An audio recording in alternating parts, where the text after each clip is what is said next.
So a big discussion has been going on these past few years, and especially lately, with the community, and that is in regards to how much Blizzard really values the lore at this point. Now, let's be real, for all of us that have followed the story for 2 decades plus, it isn't all that controversial to say that the lore has really not been all that great these past few expansions. Even in Dragonflight, we have the Centaur, for example, that completely contradict the previously established lore. With the countless inconsistencies, things that don't make sense, lore twisted to fit gameplay, let's break down the discussion whether Blizzard really disrespects the lore or whether this has been a thing since the start of the World of Warcraft franchise. As you guys might have seen, I've been using Prime Gaming for quite some time, and this month's offering might be the best one yet, as you can get the Crown of Eternal Winter in World of Warcraft, but only for a limited time. Just a reminder guys, it is super simple to claim. Just go to the Prime Gaming website, go to World of Warcraft, connect your account, and claim the drop. As you can see, I got the Crown of Eternal Winter right in the game. Outside of just World of Warcraft, there is a bunch of in-game content for 30 plus titles. You can get an exotic bundle drop for Destiny, an ultimate premium Gwent cake, and 3 loot boxes for Overwatch, plus you can sub to your favorite streamer every single month on Twitch, and best of all, there is a new fresh monthly content all the time with Prime Gaming. So make sure to click the link in the description and claim the Crown of Eternal Winter, as it will only be available for the next few days, and check out Prime Gaming as it has amazing offerings, so level up with Prime Gaming.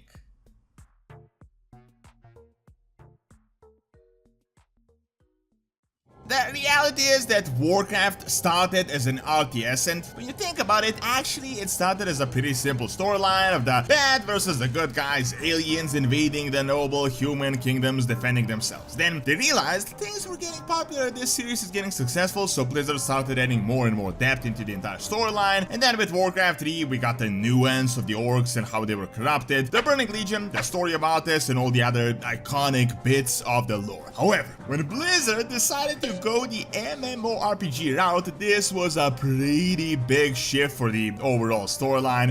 It is one thing to write a story for a game that you can finish in a few days, and it is another to maintain a good storyline for 2 decades across the books and the comics and the actual game, while you have millions of live players constantly online, so you have to balance out the enjoyment of the game while at the same time making a good storyline. Now, straight out of the bat, I gotta say, Blizzard has done a really good job for a portion of this time, and there were always inconsistencies, but it wasn't always all that bad. This was mainly because there were multiple writers making storylines, some things were kind of caught in the in-between, but there was overall a pretty consistent narrative. Although, let's be real, there was still a bunch of retcons even back then, although not nearly to the current extent. For example, we had the RPG books and a lot of comics that ended up being completely non-canon, so that was essentially meaningless. Then there were a bunch of really vague things that Blizzard decided to sort out by releasing the Chronicle books, which were supposed to be the encyclopedia of the Warcraft franchise. Back then, this was an excellent idea, and we finally got some really concrete information on who created the universe, who are the old gods, who are the void lords, the titans. Things started finally getting some consistency. Well, this was the case for like a moment, as after this, things started going downhill pretty bad. My opinion is that this started with Worlds of Draenor, when Blizzard decided to go with this alternate timeline thing, and this really messed up the lore big time for the first time ever. We got some characters that were around in the alternate timeline, but others weren't. Then we got the Burning Legion that passes through different timelines, but also reaches us in the main one. So overall, just big mass confusion. After this, Blizzard released a few more Chronicle books, but these books ended up being completely useless, and they just completely defeated the purpose of their original creation, the actual idea why they wrote the Chronicles in the first place. For a time, this was evident that Blizzard wasn't exactly following their own writing, their own Bible, and then a few years later, they just came out and straight out said, yeah, this Chronicle thing is not really an encyclopedia, like, this is an encyclopedia from a Titan perspective, and these Titans are known to lie, so don't trust them. So essentially, this book is just BS. So all this lore that we believe that I personally made lore lessons on turned out to be completely useless, and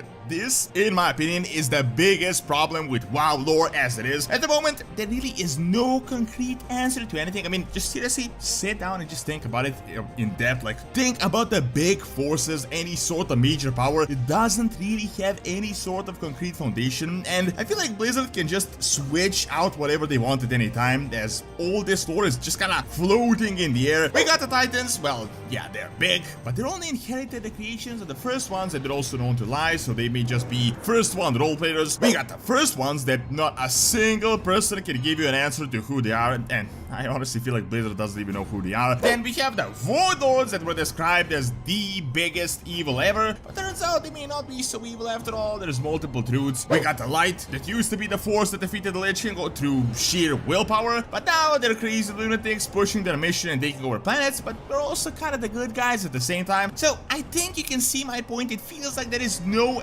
actual answer to anything, and everything can just be changed at any point to whatever they want to do. This is of course useful for Blizzard, but it doesn't really make the story all that interesting when you have no idea what is actually going on. Now, the second point, and in my opinion the biggest offender for hurting the Warcraft lore, is Shadowlands and BFA, and I didn't really count these expansions as one, as BFA was essentially just a setup for Shadowlands. Now, I'm not going to talk about the big bad robot jailer because all of you know this is not the best storyline of all time, but the biggest issue with Shadowlands that was evident since the start is that it was really not a smart expansion overall as a concept. Going into the Afterlife, in my opinion, completely demystified and made all the previous lore effectively non-interesting. I mean, how can any character or any sort of heroic sacrifice be interesting when we know that these guys just went into a different realm of the cosmology chart that we visited and that we can just go in and out of? I mean, for God's sake, we're friends with the actual arbiter of the Shadowlands that is like the god of Warcraft that decides where everyone is going to go in the Afterlife. Like, this guy knows us on like a first name basis. So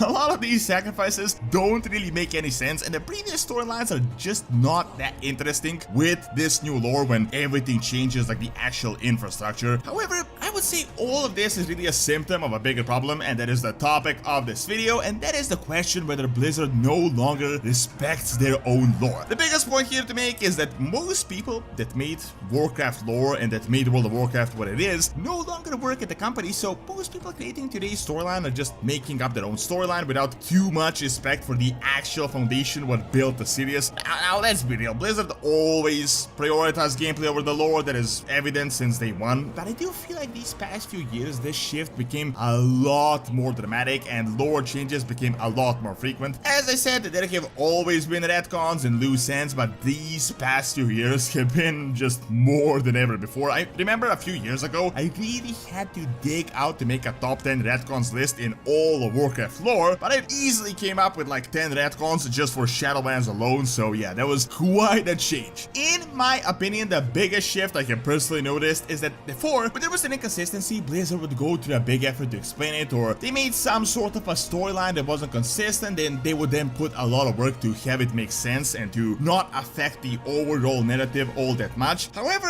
lately I feel like they just don't really care all that much to explain it. They just retcon stuff and they don't care about it. They would change the most iconic parts of the story at any moment, and they don't really go into any sort of effort to have it make sense. Best example of this are just a bunch of events in all the Shadowlands. Most importantly, they shoehorned this generic, boring villain, the Jailer, and just made him the guy behind everything, and then claimed that this was all a part of a 20-year-old saga, and to me, this is just sheer disrespect of the original material. I'm pretty sure Blizzard wasn't thinking of the Jailer when they created Ner'zhul, Arthas, had Vol'jin turn Sylvanas into the War Chief as the Loa whispered into his ear, or when they created the Dreadlords. Furthermore, they literally turned the most iconic helmet of the Lich King into the most generic helm possible and gave it to a completely new character in the Shadowlands that literally no one cares about. Then Arthas' soul ended up being destroyed by this character. Terrorship was burned because this character corrupted Sylvanas. More importantly, in Shadowlands they introduced these mysterious first ones that are seemingly the 7 cosmological forces that are above all the others, which makes the big characters of Warcraft like the Titans or the Void Lords just